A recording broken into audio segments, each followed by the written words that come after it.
चलो आगे देखो बाबू, फिर मैंने क्या बताया कि किसान को अपने खेतों की उर्वरकता को बढ़ाने के लिए, यानी उनकी मिट्टी की उपज को बढ़ाने के लिए वो लोग क्या करते हैं, प्रचुर मात्रा में नाइट्रोजन खाद का क्या करते हैं, छिड़काव करते हैं, ठीक है, जिससे उनकी मिट्टी और ज्यादा उपजाऊ हो जाए और फसलों का उत्पादन जो है वो अच्छे से हो, ठीक है। तो इस तरीके से जो पौधे होते हैं वो कार्बोहाइड्रेट कैसे बनाते हैं वो आप लोगों ने समझा।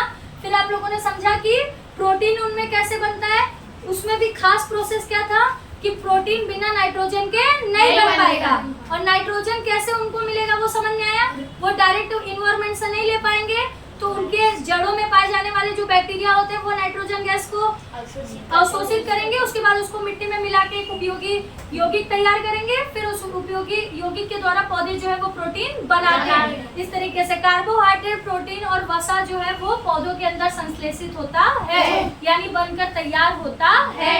क्लियर है कॉन्सेप्ट? चलो आगे बढ़ते बाबू, अगला क्या है, पादपों में पोषण की अन्य विधियां। क्या है? पादपों में पोषण की अन्य विधियां। देखो बाबू, अभी तक हम लोगों ने समझा कि पौधे अपना भोजन क्या करते हैं, स्वयं बनाते हैं। क्यों? क्योंकि इनकी पत्तियों में क्या पाया जाता है, क्लोरोफिल पाया जाता है।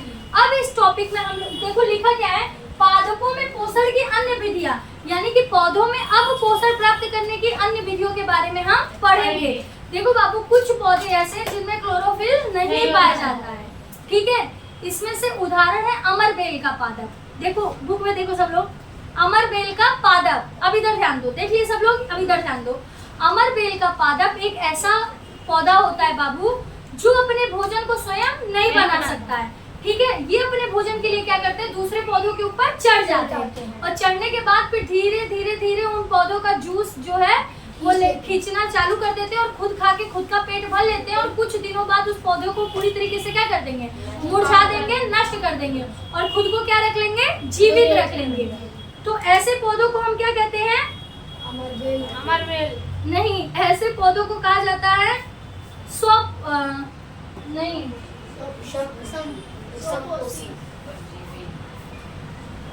हाँ, ऐसे पौधों को क्या कहा जाता है, परजीवी कहा जाता है। क्या कहा जाता है, परजीवी। देख लो ना बाबू, कौन है ये सब कर रहा है, 2 बार आ चुका है, लग जाए किसी को तो।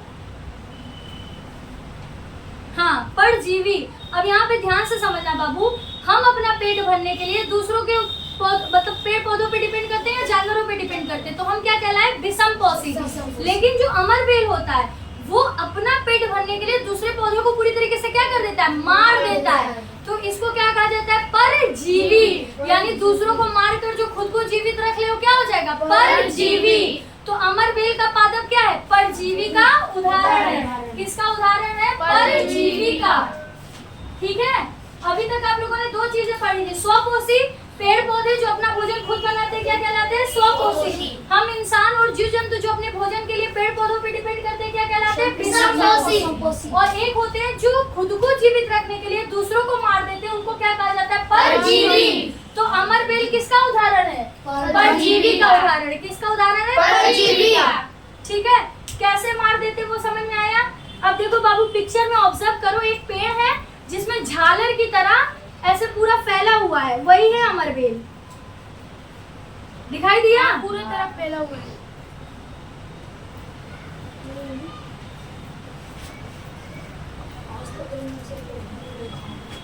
ठीक है। अब देखो बाबू, ये परजीवी जिसके ऊपर चढ़ता है वो पेड़ क्या होता है, वो पेड़ होता है स्वपोषी। क्या होता है, स्वपोषी। वो तो अपना भोजन स्वयं बनाता है, लेकिन ये जिसके ऊपर चढ़ जाता है और जब मार के खा जाता है तो खुद क्या कहलाता है, परजीवी। मार के खाने का मतलब बाबू उसको चाकू लेके उसका पोस्टमार्टम नहीं करता है, हाँ, उसको पूरी तरीके से चूस लेता है और पेड़ को क्या कर देता है, पूरी तरीके से सुखा देता है। ठीक है, इतना क्लियर हो गया एकदम अच्छे से। चलो, तो इतना समझ में आ गया, ऐसे पौधे जो अपना भोजन स्वयं नहीं बना पाते। अमरबेल भी क्या है, एक पौधा ही है। ये देख रहे हो ना बाबू, झालर की तरह। आप लोगों ने गाँव में देखा होगा, ये पेड़ के ऊपर क्या हो जाते हैं, चढ़ जाते हैं और पूरी तरीके से ऐसे झालर की तरह ऐसे सजा लेते हैं। पिक्चर दिखाई दे रहा है ना सबको, अच्छे से ऑब्जर्व हो रहा है, हाँ ठीक है। तो ऐसे पौधे जो दूसरों को मारकर खुद को जीवित रखते क्या कहलाते हैं, परजीवी। ठीक है, और जिनके ऊपर ये चढ़ते हैं वो खुद क्या होते हैं, स्वपोषी, यानी वो तो अपना खाना खुद बनाते हैं और ये इस पे चढ़ के एडवांटेज लेने लगता है, खुद को जीवित रखने के लिए उनको बेचारों को सुखा देता है। चलो आगे एकदम अच्छे से समझ में। चलो आगे देखो बाबू, अब हमारी पहेली का एक सवाल है। पहेली जानना चाहती है कि क्या हमारा रक्त चूसने वाले मच्छर, खटमल, जू एवं जोंक जैसे जीव भी परजीवी हैं? जैसे खटमल हो गया, मच्छर हो गया, जू हो गया, क्या इनको हम परजीवी कह सकते हैं? हाँ, इनको हम क्या कह सकते हैं? परजीवी कह सकते हैं। ये हमारा खून चूस कर क्या करते हैं? खुद को जिंदा रखते हैं। और अगर 1 मिनट के लिए मान लो कि ये बहुत छोटे होते हैं तो हमारा खून चूसे, तो क्या उनके खून चूसने से हम मर गए? नहीं मर गए। लेकिन अगर कोई समझो 6 महीने, साल, 2 साल, कई सालों के लिए खटमल से मुझको एकदम, मुझे खटमल खूब चिपक जाए, मच्छर दिन भर मुझे काटते रहे, मेरे खून को क्या करते रहे? चूसते रहे, तो एक दिन क्या मेरे बॉडी से ब्लड कम हो जाएगा? हाँ, कम हो जाएगा। धीरे धीरे क्या हो जाएगा? कम हो जाएगा। वो मुझे क्या करने लगेंगे? पूरी तरीके से चूसने लगेंगे, और चूस के मुझे क्या कर देंगे? मार देंगे। आ रही बात समझ में? इसलिए जू, खटमल, मच्छर ये क्या है? परजीवी है, जो खुद को जिंदा रखने के लिए दूसरों के भोजन को ग्रहण करके उनको पूरी तरीके से मार देते हैं। ठीक है, चलो अगला देखो।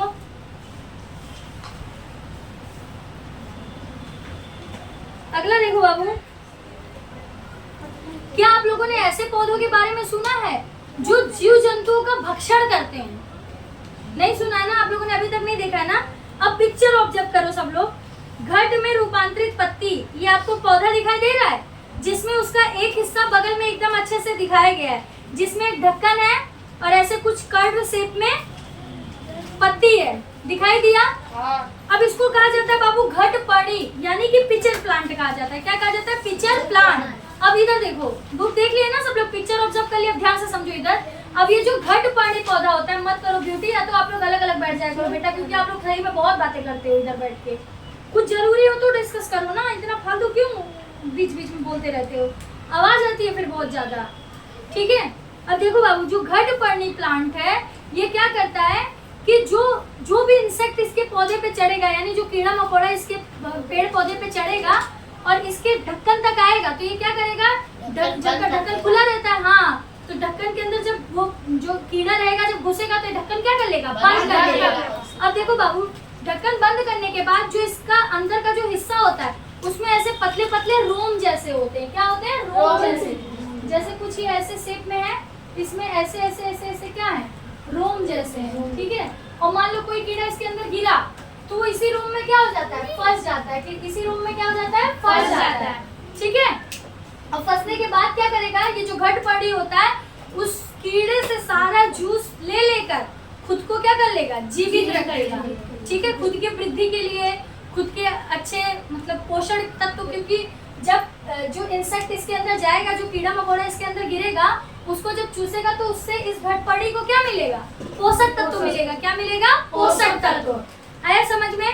तो क्या कोई ऐसा पौधा है जो जीव जंतुओं का भक्षण करता हो? हाँ है। ठीक है, वो कौन सा पौधा है? घट पर्णी, यानी कि पिचर प्लांट। कैसे करता है? तो जब कोई भी कीड़ा मकोड़ा इनकी पत्तियों पे चढ़ता है तो ये क्या कर लेते हैं? ढक्कन को बंद कर लेते हैं, और इनके अंदर जो पत्तियां होती है उनमें क्या होता है? किनारे किनारे ऐसे रोम होते हैं, उसमें वो कीड़ा क्या हो जाता है? फंस जाता है और वो बाहर निकल नहीं पाता। फिर ये इनके जूस को चूस कर खुद को क्या करते हैं? पोषित करते हैं, यानी खुद को पोषण प्रदान करते हैं। ठीक है, अब देखो बाबू, अब एक क्वेश्चन, इस पौधों को देखकर आपको क्या लग रहा है कि इस पौधे का रंग कैसा है? हरा, हरा, थोड़ा थोड़ा येलोइश दिख रहा है बाबू, पीले पीले रंग का, लेकिन ज्यादातर कलर क्या है? हरा। अगर नहीं पिक्चर में क्लियर ऑब्जर्व है तो मैं बता देती हूँ आप लोगों को कि घट पर्णी जो पौधा होता है वो हरे रंग का होता है। कुछ थोड़ा बहुत शेड में अगर पीली पत्तियां आ जाए तो बात अलग है, बाकी किस रंग का होता है? हरे रंग का होता है। यानी अगर हरा रंग है, यानी कि इनकी पत्तियों में क्या पाया जाता होगा? वेरी गुड, क्या पाया जाता होगा? क्लोरोफिल। अगर क्लोरोफिल पाया जाता है तो यानी कि प्रकाश की उपस्थिति में अपना भोजन भी बना लेते होंगे। तो एक बात मुझे बताओ, तो इनको कीड़ों का भक्षण करने की क्या जरूरत पड़ी? क्वेश्चन, तो इनको कीड़ों को खाने की क्या जरूरत पड़ी एक्स्ट्रा? इसको प्रोटीन वेरी गुड, प्रोटीन मिलता है। ठीक है बाबू, देखो बाबू, होता क्या है कि क्लोरोफिल की उपस्थिति में अपना भोजन तो बना लेते हैं, ठीक है, लेकिन इनको नाइट्रोजन नहीं मिल पाता है। क्या नहीं मिल पाता है? नाइट्रोजन। अब इसको ध्यान से समझना, जो घटपर्णी पौधा होता है, ज्यादातर ये कहाँ पर उगते हैं? ऐसी मिट्टियों में उगते हैं जहाँ पर ज्यादा नाइट्रोजन नहीं होता है। ठीक है, तो इनको तो क्लोरोफिल की उपस्थिति में इन्होंने भोजन बना लिया, पोषक तत्व तो मिल गया, लेकिन नाइट्रोजन की पूर्ति इनमें नहीं हो पाती है। तो जितने भी इस ब्रह्मांड में जीव जंतु या इंसेक्ट जो भी हैं, सबकी बॉडी में क्या होता है? नाइट्रोजन होता है। अब ये नाइट्रोजन जब मरेगा तो उसके शरीर में, सॉरी नाइट्रोजन मरेगा मैंने बोल दिया, सॉरी बाबू, जब ये जीव जंतु मरेगा तो उसके अंदर क्या था? नाइट्रोजन था। तो नाइट्रोजन फिर इनडायरेक्टली तरीके से ये जो घट पड़े पौधे होते हैं वो कंज्यूम कर पाते, यानी कि ग्रहण कर पाते हैं। तो क्वेश्चन आएगा, ठीक है, कि एक बात मुझे बताओ कि घट पड़े प्लांट जो है वो क्लोरोफिल की उपस्थिति में अपना भोजन बना सकता है, तो जीव जंतुओं का भक्षण क्यों करता है? छोटे छोटे कीड़े मकोड़ों का भक्षण क्यों करता है? क्या करने के लिए करता है? नाइट्रोजन की पूर्ति करने के लिए। क्या करने के लिए? नाइट्रोजन की पूर्ति करने के लिए। क्यों नाइट्रोजन की पूर्ति की आवश्यकता क्यों हो रही है? क्योंकि ये ऐसी जगह पर उगता है जहाँ पर नाइट्रोजन की कमी होती है। ठीक है, नाइट्रोजन की पूर्ति नहीं हो पाती, इस वजह से कीड़ों मकोड़ों को खाकर अपने नाइट्रोजन की पूर्ति करता है। क्लियर है कॉन्सेप्ट? ठीक है, चलो अगला समझे बाबू, एकदम अच्छे से आ गया ना? किसी को कोई डाउट? और सही आप लोग खुद मन में क्वेश्चन लाया करो कि दीदी अगर इसकी पत्तियां हरी हैं, ये क्लोरोफिल भी बना ले रहा है, तो जैसा इन्होंने कहा दीदी प्रोटीन के लिए वो, तो देखो बाबू जो पोषक तत्व में तो चलो हो जाता है, ठीक है, लेकिन वही बात है ना कि प्रोटीन, अब नाइट्रोजन गैस जब नाइट्रोजन बॉडी में जाएगा तो क्या बना लेगा? प्रोटीन भी बना लेगा, क्योंकि पेड़ पौधे बिना नाइट्रोजन के प्रोटीन नहीं बना सकते। तो पेड़ पौधों का, अरे जीव जंतुओं का जूस चूस कर क्या करेगा? नाइट्रोजन की पूर्ति करेगा, फिर उसकी बॉडी में प्रोटीन की भी फुलफिल हो जाएगी। ठीक है, चलो आगे देखें। अगला टॉपिक क्या है बेटू? वृत्तजीवी। क्या है? वृत्तजीवी।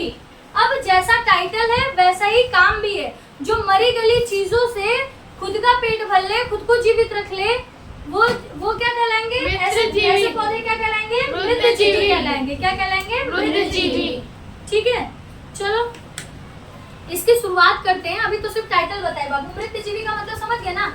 जो मरी गली सड़ी चीजों से भी खुद को जीवित रख ले उसको क्या कहेंगे? वृत्तजीवी। और परजीवी का मतलब जो दूसरों को मार कर खुद को जीवित रख ले, परजीवी। जो अपना भोजन खुद बना के खुद को पोषित कर ले, स्वपोषी। जो अपने भोजन के लिए दूसरों पर डिपेंड करे, विषमपोषी। क्लियर? चलो, तो मृतजीवी की शुरुआत होती बाबू। बाजार में आप लोगों ने मशरूम बिकते हुए देखा? मशरूम का छत्ता वत्ता देखा है ना सब लोगों ने? ठीक है, आगे देखो बाबू। तो जो मशरूम होता है वो पैदा कहाँ पर होता है?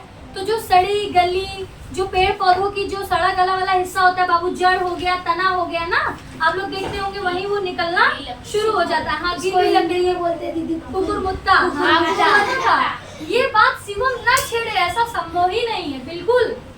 कुकुरमुत्ता एक्चुअली मैंने वीडियो में शूट किया था बाबू, उसमें भी मैंने कुकुरमुत्ता ही बोला था। मेरे फ्रेंड हंस रहे थे, ये क्या कुकुरमुत्ता? दीदी आपको देखा था जब वो आंटी ला रही थी तब झिल्ली। बस वही वाला। तो एक्चुअली हमारे नॉर्थ इंडिया में मशरूम नहीं बोला जाता, मोस्टली तो कुकुरमुत्ता ही बोलते हैं हम लोग ना। यूपी बिहार वाले कुकुरमुत्ता, तो जो सुनने में थोड़ा अटपटा लगता है, ये क्या कुकुरमुत्ता, लेकिन है तो है, क्या कर सकते। पूरी तरह से घेर लिया है कुकुरमुत्ता। कहाँ घेर लिया? अरे मेरे गेट है ना, तो उसको बढ़िया काट वाट के खाओ पियो। हाँ, तो मशरूम ही तो है, प्रोटीन मिलता है उससे। तो हाई प्रोटीन हो। मेरे पापा लाए थे, बाकी मैं नहीं खाया, बोलते हो बहुत बेकार लगता है। नहीं बाबू, अगर ढंग से बनाया जाए तो पापा लाए तो मैंने खाया था। मैंने भी फर्स्ट टाइम खाया था तो थोड़ा चिकन टाइप का लगता है, टाइप का, बाकी खाने में अच्छा पापा लाए थे। रेस्टोरेंट वगैरह का खाओ तो बढ़िया रहता है, वहाँ बढ़िया बनाते हैं। मेरी फ्रेंड है वो भी उड़ीसा की है, वो बहुत बढ़िया बनाती है, एकदम चटाकेदार। मेरे जो भैया है वो बना के देते थे। हाँ, मस्त बनाती है। गलती बना के दिया, कल बनाए थे उसमें सोयाबीन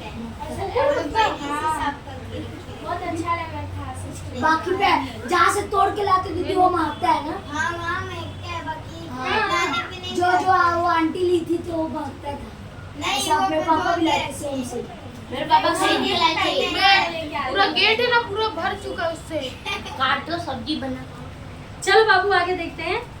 दुनिया खत्म हो गई। धागे से फाड़ देता था उसको। अब देखो बाबू, अब देखो जो ये मशरूम है, इनको, हाँ हो गया ना, अभी हमारा बहसबाजी खत्म होती है, अब आगे बढ़ते हैं, नहीं तो हम इसी बैठ के रह जाएंगे। ठीक है, अब देखो बाबू, जो ये मशरूम होता है, इनको पोषक तत्व कहाँ से मिलता है, ठीक है। वो पढ़ने से पहले बाबू बूझो का एक सवाल है, खोपड़ी खुजला रहा है अपना। क्या बोल रहा है? बूझो जानना चाहता है कि ये जीव अपना भोजन किस प्रकार प्राप्त करते हैं। इनमें प्राणियों के समान मुख नहीं होता है, ये हरे पादपों के समान भी नहीं होते हैं, इनमें क्लोरोफिल भी अनुपस्थित होता है, ना ये प्रकाश संश्लेषण की प्रक्रिया में अपना भोजन बना सकते हैं। तो इनको भोजन कहाँ से मिलता है?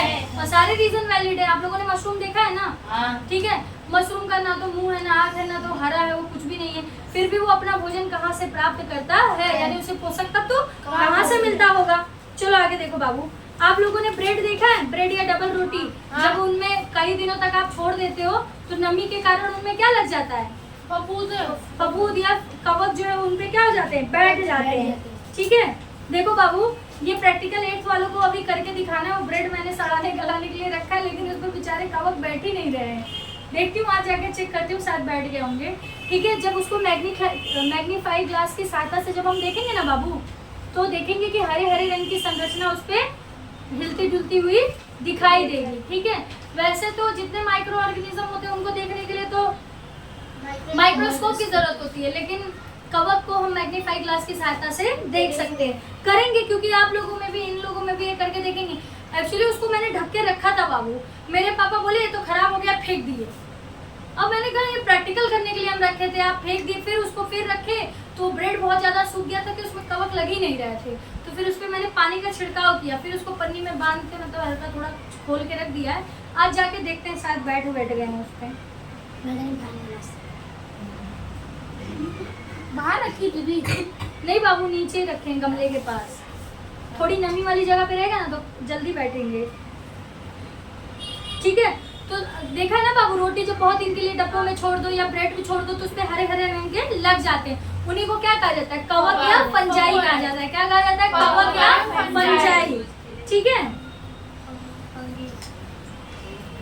अब देखो बाबू, इनको भोजन कहाँ से मिलता है, ठीक है। तो इनको भोजन करने के लिए क्या होता है बाबू, जो भी सड़ी गली चीजें होती है वहां पर जाकर ये क्या हो जाते हैं? बैठ जाते हैं। और बैठने के बाद एक जूस का छिड़काव करते हैं, यानी अपने बॉडी से क्या निकालते हैं? एक जूस निकालते हैं। और जूस निकालकर जिस चीज पर ये बैठते हैं उसको पूरी तरीके से क्या कर देते हैं? विलय कर देते हैं, यानी गीला गीला एकदम घोल देते हैं, और फिर उसको खाकर फिर वहां से न्यूट्रिशन प्राप्त करते हैं, यानी पोषक तत्व प्राप्त करते हैं। एग्जाम्पल के लिए समझो कि एक कवक, अरे एक ब्रेड के ऊपर जब एक कवक बैठेगा, ठीक है, तो वो जूस को क्या करेगा? स्प्रिट करेगा, छिड़काव करेगा, और उस छिड़काव से जो ब्रेड है वो घुलना चालू हो जाएगा, और घुल के एकदम विलय जैसा हो जाएगा, और वहां से फिर वो अपने पोषक तत्व की पूर्ति करेगा, ठीक है। हम लोग क्या करते हैं? खराब देखते हैं तो पूरी तरीके से उठा के फेंक देते हैं। पूरा प्रोसेस तो होते हुए हम लोगों ने देखा नहीं है, लेकिन अब किसी के घर के रोटी में या ब्रेड में लगे तो आप लोग देखना, कुछ दिन बाद, अभी तो सूखी सूखी लगाई दिखाई देगी और उस पर कौन बैठ गया? कवक। लेकिन कुछ दिन और बीतेगा ना तो वो हिस्सा क्या होता जाएगा? एकदम गीला होता जाएगा, चिपचिपे टाइप का होता जाएगा। तो यानी कि कवक ने अपना पोषण लेने की प्रक्रिया को शुरू कर दिया है। क्लियर? हाँ, उगता है, क्या उगता है? वो बैठता है। तो अभी क्वेश्चन ये था कि ये जो कवक होते हैं, ठीक है, मशरूम भी क्या है? एक तरीके का कवक ही। तो कवक की कई प्रजातियां होती हैं बाबू, ध्यान समझना, मिक्स मत करना। कवक की क्या होती है? बहुत सारी प्रजातियां होती हैं। ब्रेड पर बैठने वाला कवक अलग होता है, जो मशरूम के तौर पर निकलता है वो कवक अलग होता है, ठीक है। ये सब अलग अलग है। तो कवक भी क्या है? जो सड़ी गली जहाँ से निकलता है वहीं से अपने पोषक तत्व की प्राप्ति करता है। ज्यादातर ये पौधों की कहाँ निकलता है? जड़ों में। तो वहीं से ये भी अपने पोषक तत्व को ग्रहण करता है। अभी हम लोग किसके बारे में पढ़ रहे हैं? जो हरे कलर का कवक होता है, जो ब्रेड पे बैठता है, उसके बारे में। उसको पोषक तत्व कहाँ से मिलता है? तो ब्रेड को गला सड़ा के वहीं से वो पोषक तत्व को ग्रहण करता है। यानी कि ऐसे पौधे, ठीक है, जिनमें क्लोरोफिल नहीं पाया जाता है, और वो अपने भोजन की पूर्ति करने के लिए किसी सड़ी गली चीज पर जाकर बैठ जाते हैं, और वहीं से सड़ा गला के उसको स्प्रिट मतलब जूस का छिड़काव करके सड़ा गला के वहीं से पोषक तत्व की प्राप्ति करते हैं, ठीक है।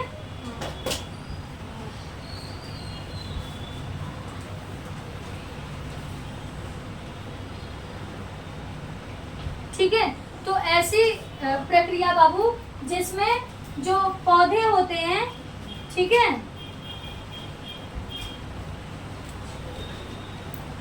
ठीक है, जैसे जो जीव होता है, मृत जीवी, सॉरी परजीवी पे उंगली रखे बाबू।